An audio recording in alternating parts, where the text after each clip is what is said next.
I think 2016 was kind of an interesting year for Alberta and Edmonton. I mean, it was a tale of two cities originally as the year started, where you had Edmonton absolutely outperforming the rest of Alberta, and then as the year started to draw to a close, we're starting to see Edmonton feeling the effects of the drop in the oil prices, the challenges in the economy, the political environment, everything. And what we have is we've got a situation where I think 2017 is going to be tough, but we made it through 2016 probably better than everybody expected.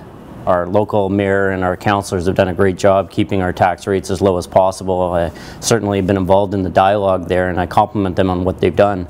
Provincially, I don't see any end in sight actually right now. I see a consistent belief that you need to maintain all employment as much as possible.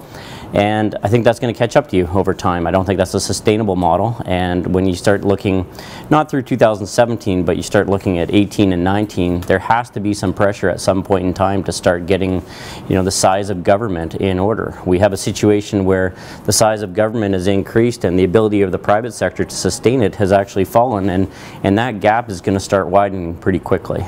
I thought 2016 was going to be exceptionally tough. I thought we withstood that better than expected. 2017, we're probably going to get a little bit of anxiety in the first quarter as the unemployment numbers start to creep up.